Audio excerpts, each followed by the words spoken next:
Have you ever looked around at the shifting, just chaotic landscape of our modern institutions and felt a literal glitch in the matrix? Oh, absolutely. Like something's just off. Right. Like you wonder if there's this hidden architecture keeping you docile. And if you're listening to this on your commute right now or, maybe working out, just consider that uncanny sense you get when you look at the world. That feeling that reality is sort of stuttering. Yeah, exactly. Stuttering or dropping frames whenever you aren't paying direct attention to it. Well, today we are going to explore the possibility that this isn't just like psychological fatigue, Right. but a verifiable feature of the system you are actually living in. But before we unpack this incredibly wild concept, remember to like and subscribe to the show. Always important. And if today's deep dive hooks you, definitely check out Amazon Kindle and Google Playbooks to buy the ebook we are reviewing today. Also, make sure to follow the author. That's at Conrad and Riker, spelled at Conradnriker on Substack. Yeah, you'll definitely want to check that out because our mission today is to comprehensively review Conrad Riker's highly provocative ebook, Simulated Creation. Unraveling the matrix of consciousness, physics, and the gods. That's the one. And I need to state clearly to you, the listener, right up front, that this deep dive is explicitly tailored for men seeking to understand the history and the, well, underlying mechanics of our institution. It definitely touches on themes that are very popular in the manosphere, men's rights advocacy, and red pill spaces. Totally. We are looking at the premise of understanding our institutions before they were, as the author argues, fundamentally captured. And before we dive into the deep end of Riker's universe, we really need to issue a crucial, absolute impartiality statement here. Yes, very necessary. Because this book contains highly politically charged content. It intensely critiques feminism, modern progressive movements, and what the author views as institutional capture by hostile actors. So we are not taking sides. At all. We are not endorsing the viewpoints, the politics, or the biological claims made by the author. The sole objective of this deep dive is to impartially report on and, deconstruct the fascinating, controversial, and highly complex ideas contained in the source material. We just want to lay out the mechanics of his argument so you can evaluate the architecture of these ideas for yourself. Exactly. So, setting the stage for Riker's core thesis, it basically requires us to abandon all traditional assumptions about the physical universe. Right, because Riker argues that reality is a literal, decaying simulation. Which, simulation theory isn't totally new. It's not, but he goes much further than standard simulation theory. He argues that traditional gender roles, specifically masculine logic and stoicism, they aren't social constructs shaped by culture. This is where it gets crazy. Yeah, he claims they are hard-coded firmware designed to achieve root access to the universe. Root access. Like Yeah. a computer. Let's unpack the foundational physics of this first, because he claims modern physics basically proves we are in a simulation using a concept from video game development. Right, lazy rendering. Lazy rendering. So, for the listener who might not be a game developer, how exactly does lazy rendering work? And how on earth does Riker map that onto astrophysics? Well, so in a complex video game, the engine doesn't render or draw the entire digital world all at once. That would just break the computer. Exactly. If a game tried to simulate every leaf on every tree in a massive open world simultaneously, it would instantly exhaust the computer's RAM, and the system would just crash. So they used lazy rendering. Right. To optimize performance, the system only loads the high-resolution graphics, the physics calculations, and the lighting for the specific environment that your character's camera is currently looking at. Okay, I've seen that in older games where you spin around really fast and the textures take a second to pop in. Yes. Texture pop in. The rest of the world behind you, or far away, is either reduced to a low polygon blur or completely de-rendered until you turn around. Okay, so how does he apply this to the actual universe? Well, Riker takes this software optimization technique and points directly to the composition of our universe, which physicists agree is 99.999% empty void space. Right, standard astrophysics views that empty space as just a fundamental characteristic of matter, like the vast distance between the nucleus of an atom and its electrons. But Riker is looking at that void and diagnosing it as a software optimization. Oh, wow. Yeah, he's saying that is a glaring sign of lazy programming. Like, if you were a divine creator, Why would you fine-tune gravity, matter, and complex physics everywhere in the universe at all times? You wouldn't. It's a waste of processing power. Exactly. You would set the background to a low-resource void and only load the complex physics when a conscious observer actually interacts with it. And he connects this directly to quantum mechanics, right? Yeah. Specifically the observer effect in the double-slit experiment. Spot on. In quantum physics, particles like electrons exist in a state of probability, like a wave function, where they are essentially everywhere and nowhere at once. Until you look at them. Right. They only collapse into a fixed physical state when a measurement or observation is made. Riker maps this perfectly to lazy rendering. It's so wild to think about. He argues that your consciousness isn't just a passive passenger in a physical universe. Your consciousness is an admin-level process. So my act of looking at something is the trigger that forces the cosmic game engine to pull the data from the server and render the graphics. That's his exact argument. I'm imagining reality basically acting like a massively multiplayer online game. The server is trying to save bandwidth. So if nobody is looking at a specific atom on the dark side of the moon, it doesn't actually exist. It just exists as a line of math on a server waiting to be called. Right. And he takes this computational metaphor all the way back to the origin of everything, the Big Bang. This part is fascinating. He notes that the Big Bang started at 10 to the power of 32 degrees Celsius. That is unimaginably hot. The Planck temperature. It's considered the absolute highest temperature possible in physics before the fundamental laws of reality just break down. And Riker points out a structural parallel here with computers. He does. Think about when you overclock a computer's GPU, say, a crypto miner, pushing their hardware beyond factory limits to mine Bitcoin. The temperature spikes rapidly. Right, until the silicon physically burns out and the system forcefully reboots. So Riker is asking the reader to consider if it is a coincidence that our universe began at the maximum possible thermal limit before breaking down. Exactly. He posits that our universe didn't begin with a magical explosion from nothing. It began with a catastrophic hardware failure. He frames the cosmic microwave background radiation, that static echo of the Big Bang we can still detect, as the leftover error code from this universal crash. Right, like pulling up the crash logs on a burned out server, you just get static and error dumps. He is essentially saying the universe crashed once. Maybe because the original inhabitants ran too many complex simulations, and we are currently living in the rebooted, slightly corrupted instance. The server is damaged, which is why things are decaying. Which brings us to his critique of modern scientific institutions. Specifically, what physicists are doing at the Large Hadron Collider, the LHC, over in Switzerland. This is one of his most controversial points. He claims that the physicists at CERN aren't actually doing science in the traditional sense. He says the LHC is functioning as a hex editor. Yeah. And for context, a hex editor is a very specific piece of software. If you want to cheat at a video game or reverse engineer a program, you use a hex editor to open the raw binary data. The ones and zeros. Exactly. You manually flip bits at specific memory addresses to see what happens. You are essentially poking the brain of the program blindfolded. But how does smashing protons together in a 27-kilometer tunnel map to a hex editor? Well, the LHC accelerates protons to 99.999999% the speed of light and smashes them together at massive energy levels. Around 13 teraelectron volts, I think he said. Right. The goal is to break particles down to their absolute fundamental components, like quarks and the Higgs boson. But Riker argues that by forcing these collisions, physicists are not observing nature. They are artificially inducing memory leaks in the fabric of space-time. They are brute forcing God's machine code.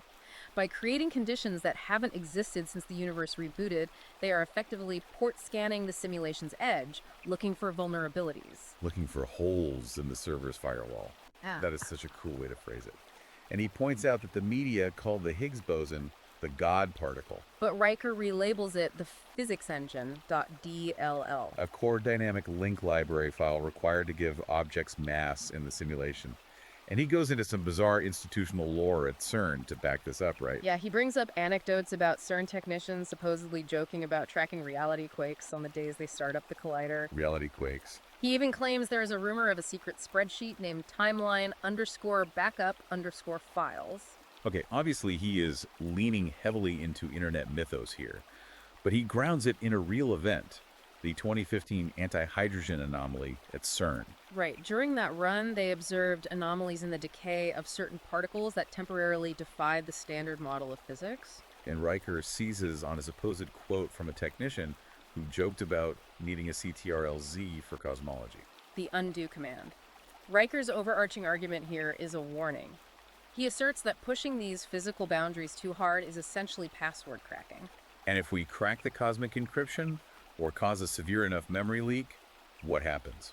The automated systems running our simulation might detect a fatal error and simply reboot the whole server again, wiping us out instantly. So if the universe is a coded simulation running on lazy rendering and susceptible to hex editing, it begs a massive question. Who wrote the code? And have humans known about this architecture before CERN was built? Right. Riker answers this by diving deep into ancient history and religion. But he doesn't treat religion as a collection of moral allegories, does he? Not at all. He frames ancient religions as early sysadmin manuals, systems administration for reality. He basically strips away all the mystical and moral weight we assign to historical figures in religious texts. He extensively analyzes Isaac Newton, for example. We know Newton as the father of modern physics, the guy who codified gravity and invented calculus. But mainstream history often downplays the fact that Newton spent over half his life obsessively studying alchemy and biblical prophecy. He wrote over 3 million words on it. Riker argues Newton wasn't losing his mind or chasing fairy tales. He suggests Newton intuitively understood that the universe was a compiled program. And he was actively trying to reverse engineer Yahweh's API. The application programming interface of God. An API is just how two pieces of software talk to each other. Riker notes that modern computational analysis of Newton's alchemical diagrams reveals structures that map eerily to SHA-256 hashing algorithms. To clarify the mechanics of that for the listener, a hash function like SHA-256 is basically a mathematical blender. You put any amount of data into it, and it spits out a unique, fixed-length string of characters. Exactly. It's a one-way function used heavily in modern cryptography and Bitcoin. Riker is arguing that the man who invented calculus believed the universe ran on complex cryptographic principles. So Newton was attempting to find the specific mathematical inputs through alchemy and geometry that would produce the hash required to authenticate a request with the divine server. He was trying to decompile the source code. That completely recontextualizes the scientific revolution. It wasn't about moving away from God. It was about trying to hack God's server. And he applies this same logic to the Vatican, specifically looking at the year 1616 when the church banned Copernicus for proposing heliocentrism. The idea that the earth revolves around the sun, the standard narrative is just dogmatic religion suppressing enlightened science. But Riker looks at the mechanics of the institution and frames it entirely differently. He argues the church was catching a critical security flaw. In his view, the Vatican acted as the administrators of the dominant operating system of the time. And their theology placed the Earth at a fixed, static memory address at the center of the universe. So when Copernicus proved mathematically that the Earth was moving, that its position was dynamic, Riker calls this the exposure of sloppy pointer arithmetic in the cosmic codebase. Right, because in programming, a pointer is a variable that stores the memory address of another object. So if the Vatican's entire theological software suite assumed the Earth was permanently stored at memory address 0x0001. But heliocentrism proved the Earth was actually orbiting the sun and constantly changing its address. Then all of the church's theological pointers would suddenly return null or garbage data. It threatened to crash their entire operating system. They didn't ban Copernicus out of spite. They banned him to prevent a catastrophic memory leak in the social firmware of 17th century Europe. That is such a wild mechanistic way to look at history. By analyzing religion purely as syntax and protocol, Riker eventually addresses the concept of prayer. Yeah, he decodes prayer not as a spiritual plea, but as SQL injections. SQL, or structured query language, which is the standard language used to communicate with and manipulate databases. He literally formats ancient prayers as database code. This part is hilarious. He writes it out as, select miracles from divine_DB where faith is greater than or equal to 0.8. He argues that ancient people understood a fundamental truth that modern people have forgotten. The universe does not care about your emotional suffering. The simulation only responds to correctly formatted syntax. Right. If you don't format your query with the right authentication tokens, in this case, absolute, unwavering conviction mapped as a floating point value of 0.8 or higher, the server firewall simply bounces the request. Access denied. He illustrates this computational approach to theology by analyzing the biblical story of Jonah and the whale. Okay, so Jonah is commanded by God to go to Nineveh, but he disobeys and attempts to flee on a ship. A storm brews, he is thrown overboard, and he gets swallowed by a giant fish, where he stays for 3 days until he repents. And Riker calls Jonah being swallowed by the whale exception handling. I am still trying to wrap my head around this. Well, in software development, a try-catch block is used to handle errors so the whole program doesn't crash. You tell the program to try to execute a command, and if it fails, you catch the error and run a backup protocol. Exactly. Riker maps the Jonah story exactly to this logic. Try, profit, catch, disobedience. He argues that Jonah was a crucial piece of executable code meant to trigger an event in Nineveh.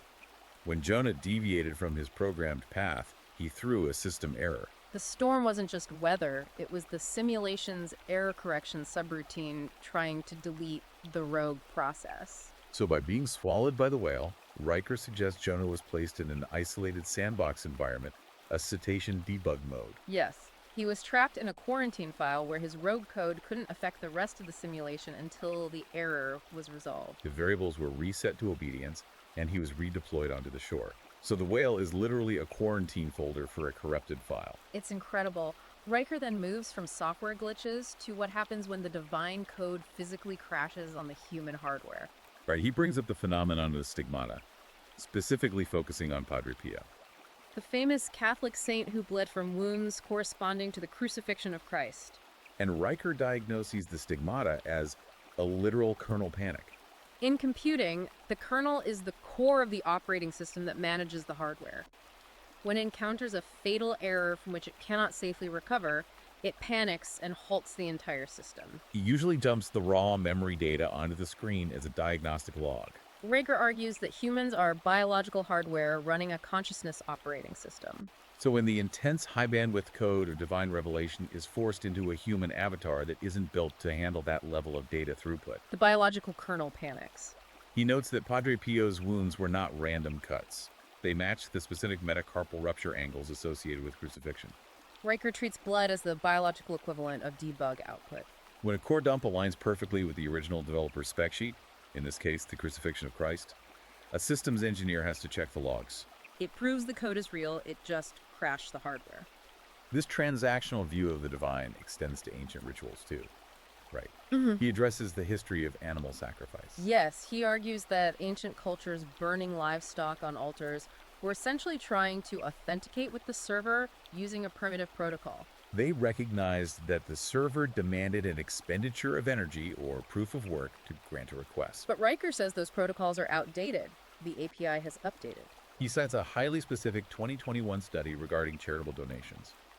The study showed that Ethereum smart contract donations to charities had a 42% higher execution and success rate than traditional fiat currency GoFundMe campaigns. Riker uses this data point to suggest that the God kernel has updated its terms of service. The simulation now prefers cryptographic proof of work over fiat money or ancient blood rituals. If you want to hack reality today, burning a goat won't work. You need to engage with cryptographic consensus mechanisms. What is pivotal for you, the listener, to grasp here is how Riker systematically strips away all moral weight from human history. He reduces thousands of years of theology, sacrifice, and divine intervention to pure transaction and protocol. He is demanding that his audience stop begging the universe emotionally and start analyzing the architecture so they can format their requests to bypass the cosmic firewall. Which acts as the perfect bridge into the most controversial, politically charged section of the book. Right. The primary reason this text resonates within red pill spaces. If ancient mystics were attempting to hack the software of reality, how does Riker suggest modern men hack their own biological hardware? This is where we get into his concept of masculine firmware. Riker posits that gender roles are definitively not social constructs layered on top of a blank slate. He argues they are immutable, hard-coded binaries installed by the simulation's architects. Within his framework, female instinct and psychological tendencies act as a subroutine designed to reset the blue pill illusion. The female firmware is optimized to maintain social harmony, nurture relationships, and keep the simulation stable and running smoothly without disruptions. While male reasoning and physical drives, conversely, are the red pill firmware. He claims masculine biology was specifically designed by the architects for glitch hunting, pushing boundaries, and executing system overrides. Let's look at the mechanics of this, starting with how he analyzes brain processing speeds. He compares male and female spatial processing using some heavy gaming analogies. Right. He cites a 2022 MIT study suggesting that males detect visual anomalies 37% faster than females due to a higher concentration of gray matter dedicated to spatial processing. And Riker uses monitor refresh rates to explain this biological divergence. He likens the male brain to a gaming monitor running at 144 hertz. A higher refresh rate means the screen updates 144 times per second. This provides raw, latency-free input. Which is heavily optimized for spotting sudden movements, tracking projectiles, and reacting to anomalies, or in gaming terms, spotting enemy NPCs. He points to the competitive scene of the video game StarCraft II, an incredibly complex game requiring massive spatial awareness and strategic resource management. The top 500 players globally are overwhelmingly male, and they average around 473 actions per minute. To put that into perspective, executing 473 distinct strategic keyboard and mouse inputs every 60 seconds is roughly equivalent to playing Beethoven's Moonlight Sonata on 12 different keyboards simultaneously. It's insane. And Riker views this not as a cultural preference for video games, but as the raw expression of 144 hertz glitch hunting firmware. Conversely, he analyzes the female brain processing architecture. He describes it as running at 60 hertz with VSync enabled. For the listener, Sync or vertical sync is a graphical setting that forces the game engine to wait for the monitor to be ready before displaying a frame. It eliminates visual tearing, creating a very smooth, stable image, but it introduces input lag. Riker maps this to female psychology. It is optimized for stable, smooth rendering of complex social hierarchies and emotional rapport, but it trades raw, glitch-hunting reaction speed for that stability. He uses the video game The Sims as the counterexample, noting its player base and leaderboards are dominated by women. The Sims is a game entirely about optimizing emotional rapport, managing social needs, and maintaining a stable environment between digital avatars. So one system's architecture rewards exploiting glitches and maximizing actions per minute. The other rewards maintaining a stable, synchronized render. And the chemical driver powering this 144 hertz glitch hunting firmware is predictably testosterone. But Riker doesn't just view testosterone as a hormone that builds muscle. He calls testosterone an overclocking tool. In computing, overclocking forces a processor to run faster than the manufacturer's specified limits, generating more heat but delivering burst performance. Riker argues that male biology is built precisely for this burst performance, designed to override safety limits to climb dominance hierarchies. But, and this is the crux of his grievance, he claims this vital firmware is currently under massive, coordinated attack by the modern environment. He refers to environmental suppressants as estrogen middleware, which is quite a phrase. Middleware is software that sits between an operating system and the applications running on it, often intercepting and modifying data as it passes through. Right, and Riker points to modern diets, specifically citing an FDA nutrient database statistic on soy milk. He claims that each carton contains phytoestrogens equivalent to an eighth of a birth control pill. He argues that consuming these ubiquitous modern products acts as middleware. The raw dominance signal is sent by the biological kernel, but the estrogen middleware intercepts the signal before it reaches the brain. It throttles the competitive drive and tells the system to lower the priority on the dominance thread. He uses highly illustrative examples from history, pop culture, and biology to back up his claim that unapologetic androgenic drive is necessary. He brings up the movie Gladiator. He contrasts the Emperor Commodus, whom he describes as a low testosterone figure obsessed with narcissistic theater, political maneuvering, and social perception, versus Maximus, the general who represents raw, action-oriented androgenic resolve. One manipulates the social rendering, the other forces his will onto the physical code of the battlefield. But the most striking example he uses is from nature, the female spotted hyena. The female spotted hyena is an incredibly unique biological anomaly. The females are highly aggressive, heavily masculinized due to high androgen exposure in the womb, and they sport pseudopenises. They completely dominate the social clans. However, Riker notes that they pay a severe Darwinian tax for this biological crosswiring. Right, they face a 15% mortality rate during childbirth because giving birth through a pseudopenis often results in fatal tearing. Riker uses this brutal biological fact to argue that the matriarchy meme inevitably crashes against the hard rocks of sexual dimorphism. He suggests that attempting to overwrite the foundational code of gender roles always results in hardware damage. He contrasts that biological dead end with the ultimate success of the masculine firmware, Genghis Khan. Riker points out that Genghis Khan's Y chromosome is present in roughly 0.5% of the male population today. But he doesn't describe this as a historical tale of conquest. He describes it as pure machine code execution bypassing cultural firewalls. Genghis Khan didn't hesitate.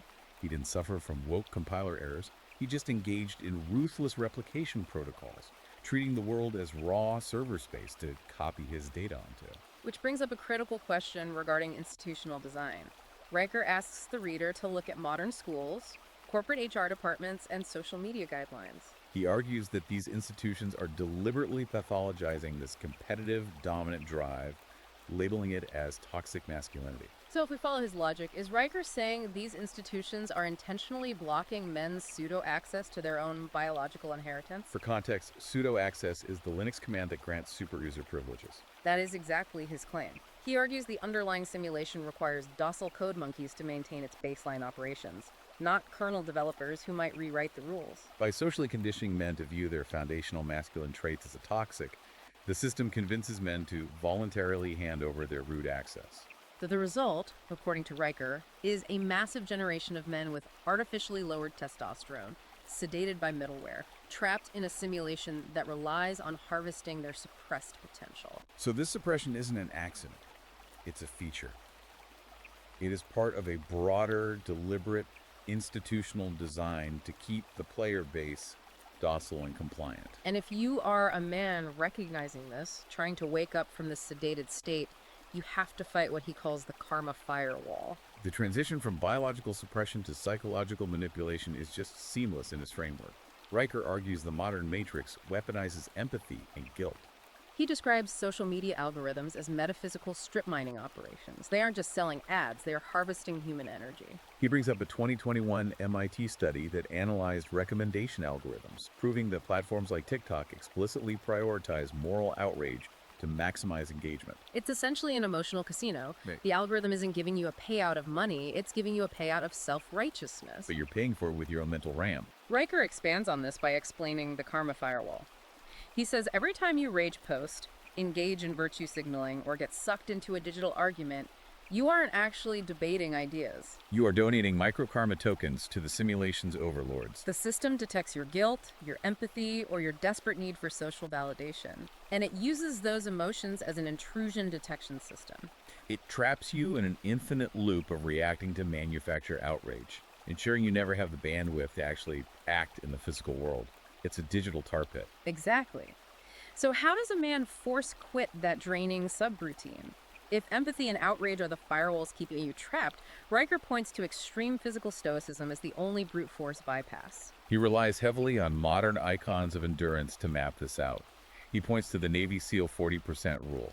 This is the psychological principle that when your mind tells you are absolutely exhausted, your muscles are failing, and you cannot take another step, you have actually only tapped into 40% of your body's physical capacity. He also references David Goggins' concept of the cookie jar, where you mentally catalog your past suffering and draw on it for fuel when you hit a wall. But Riker does not view these concepts as mere motivational tropes for athletes. He views them as literal debug consoles to override the simulation's low power mode.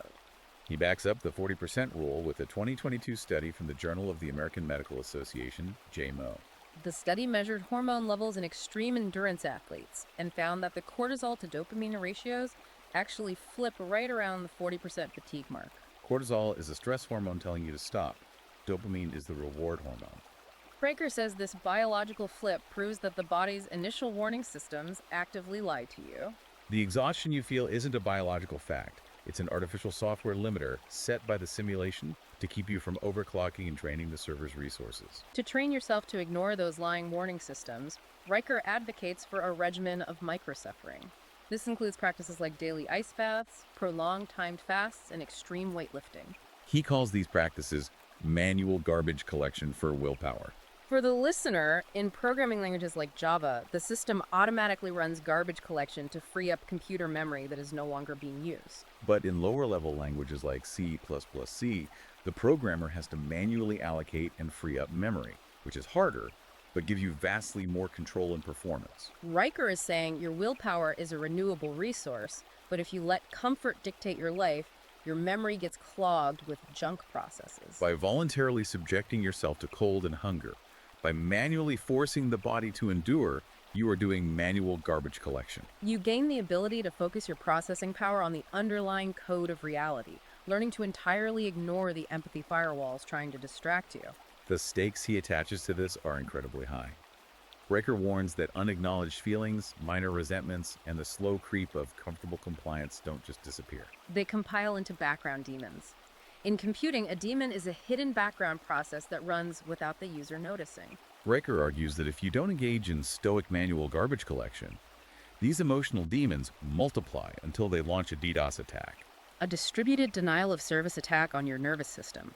They completely overwhelm your bandwidth and shut down your life, leading to depression and paralysis. Action and physical endurance are presented as the only viable antivirus software available to men. But here is the limitation of that stoic endurance. An ice bath only hardens your own firmware. It doesn't rewrite the code of the world around you. You can be the most stoic man on Earth, but if the server administrators change the rules of the game, you are still trapped. To understand how to actually change the server rules, we have to look at what the people with admin privileges are building. Which brings us to Riker's deep dive into Silicon Valley. Riker views Silicon Valley CEOs not merely as tech entrepreneurs, but as gnostic priests. He claims that the absolute top echelon of the tech elite privately believes, with near certainty, that we are inside a simulation and their corporate actions reflect a massive, quiet panic to escape it.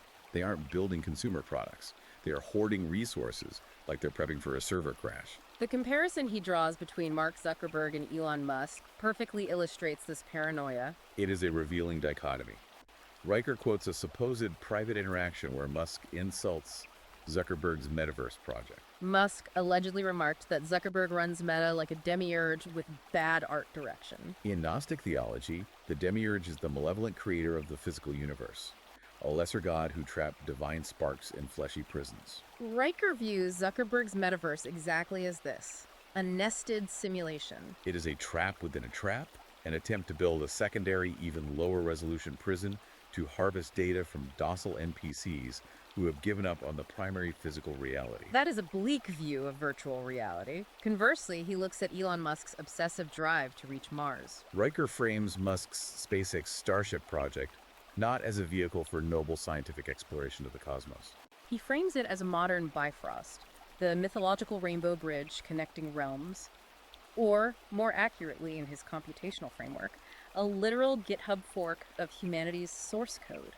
To fork a repository on GitHub means to copy the entire source code of a project so you can start developing it independently, entirely separate from the original code base.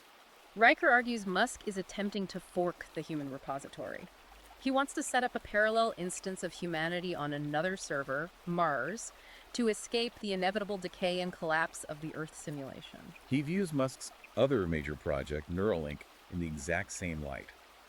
It is alpha testing for a digital escape hatch, a way to upload consciousness before the biological hardware fails. The tech elite know the server is crashing, and they are using their billions to build their own root access out of here. But the simulation architects, the entities running the overarching system, aren't just sitting back and letting humans escape. Riker points out how states and institutions have historically captured human reproduction to force people to stay invested in the game. If you have children, you care about the future of the server. This is a vital part of his argument regarding demographic control and state power.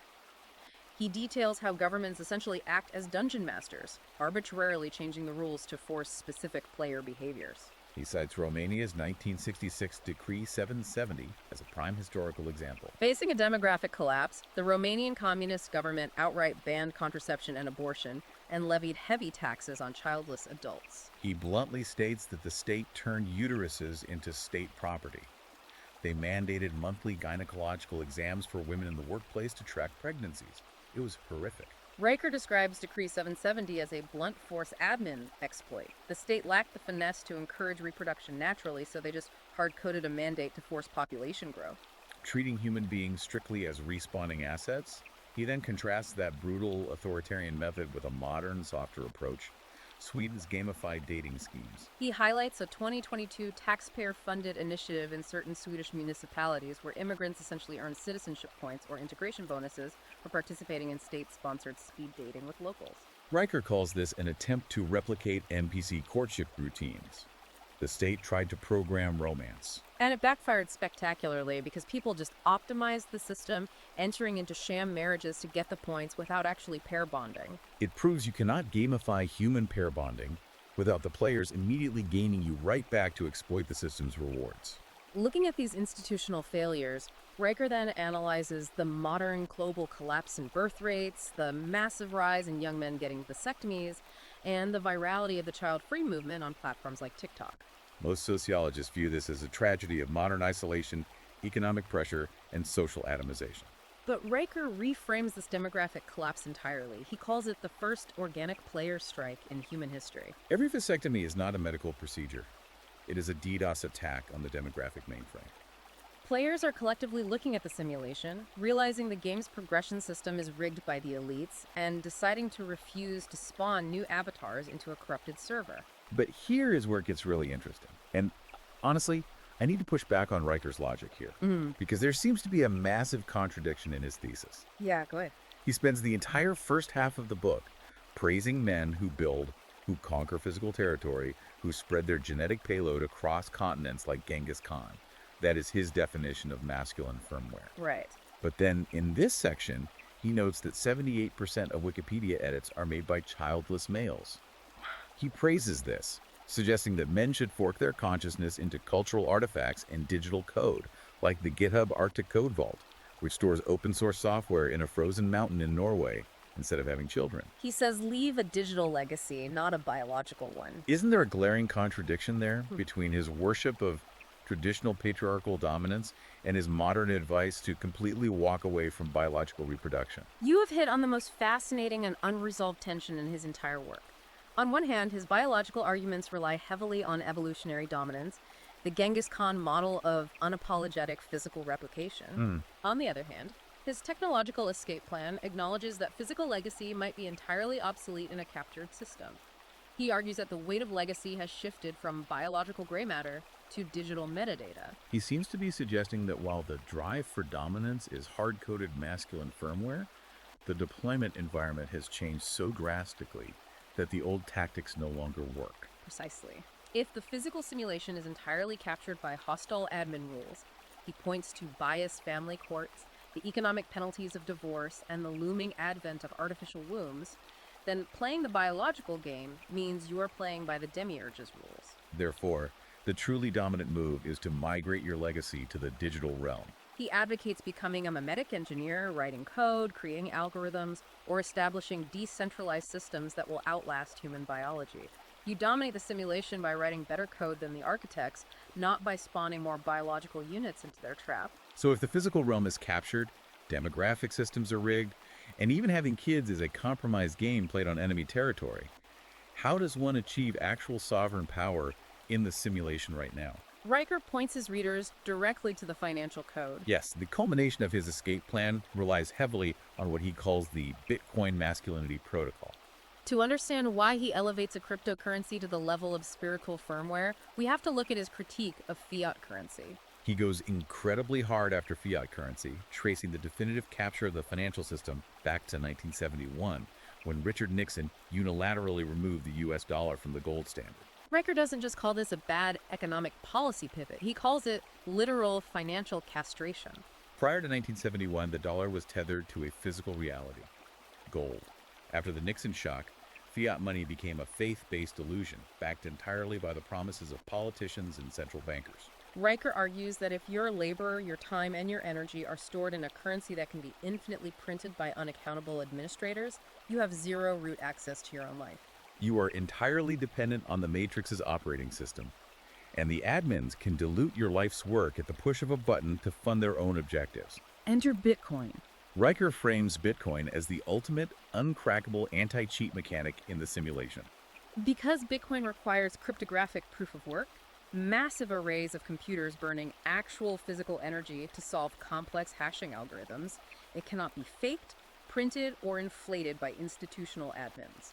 It tethers the digital world back to the physical laws of thermodynamics. He describes the act of running a Bitcoin node, which is a computer that verifies the blockchain's rules, as digital gladiatorial combat. It is an arena where consensus rules absolutely, the code is immutable, and weak hands bleed out. He is telling his readers that running a node is not just a tech hobby, it is a fundamental stand for personal sovereignty against a captured system. He uses a highly illustrative, real-world example to make this abstract concept concrete. He tells the story of a surf instructor operating in El Zante, El Salvador, a town famous for adopting Bitcoin natively. This surf instructor buys fish tacos from a local vendor using the Bitcoin Lightning Network. The Lightning Network being a layer built on top of Bitcoin that bundles transactions to make them instant and nearly free. Exactly. Riker describes this simple transaction. The instructor pays for his food in 3 seconds. The transaction requires no banks, no international clearinghouses, no Visa or MasterCard middlemen harvesting fees. It is secured by unbreakable cryptographic proof, verified instantly. Riker highlights this mundane moment as monetary masculinity in action, unapologetically self-sovereign. The instructor is holding the cryptographic keys to his own energetic output, completely bypassing the global financial admins. This raises an incredibly important question for you, the listener, regardless of where you fall on the political spectrum. If traditional institutions have been captured by what Riker calls woke compiler errors and the endless money printing of central banks, is opting out into decentralized, immutable systems like Bitcoin the only way to retain root access to your own labor? Can you be free if someone else controls the ledger of your energy? Within the logical architecture of Riker's framework, opting out is the only absolute imperative. He posits that any centralized system, whether it is a government, a central bank, or a tech monopoly, will inevitably be captured by the demiurge's empathy firewall. They will always inflate the currency, change the terms of service, or alter the rules to pay for social engineering patches and maintain control over the NPCs. Decentralization, powered by cryptography, is the only code that the simulation administrators cannot break. It relies on pure mathematics, which is the foundational machine code of reality, deployed defensively by the user. So we have covered an immense amount of ground today. We've pulled threads through quantum physics, the biology of spatial processing, the SQL syntax of ancient religion, and the cryptographic necessity of decentralized finance. What is Riker's ultimate escape plan for his reader? The core takeaway for the listener from simulated creation is a stark warning. The simulation is actively decaying, the server is running out of resources. The assets are loading slower. Glitches like the Mandela effect are proliferating because the timeline backups are failing, and the empathy firewalls are working overtime to drain your energy. To force men into respawning as compliant, low-energy NPCs.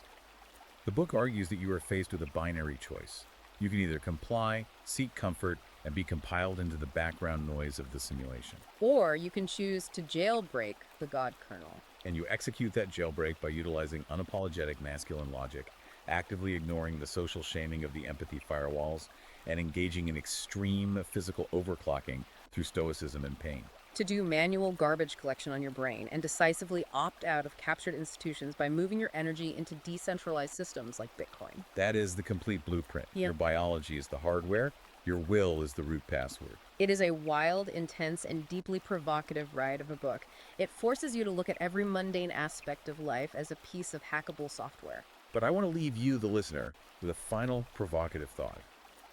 Something that builds on Riker's source material, but takes it in a direction we haven't touched on yet. Let's hear it. Early in the book, Riker notes that the human hippocampus, the part of the brain responsible for memory, updates those memories by 7 to 12% every single time they're recalled. UCLA neuroscientists actually prove this. Your memory does not act like a read-only video file. It acts like overwriting a Word document. Every time you open it, you subtly change the text before hitting save again. Memory is not retrieval. It is a dynamic, constant recompilation of data. Exactly. So think about the profound implications of this. If our brains constantly rewrite the past every time we remember it, and quantum physics dictates that reality only renders into a physical state when a consciousness observes it. Are we not just trapped in a simulation, but actively recompiling and altering the Matrix's history every single time we get nostalgic? That is a staggering implication that bridges the biological and the computational perfectly. If true, it means nostalgia isn't just a passive emotional feeling. It is an active rewriting of the server logs. Could weaponized nostalgia be the ultimate hack? If millions of people misremember the past in the exact same way, if we collectively overwrite the Word document with a shared, idealized memory, do we force the simulation server to accept that as the new canonical source code. Does the past actually change because we forced an update? It is something for you to mull over the next time you find yourself longing for the good old days.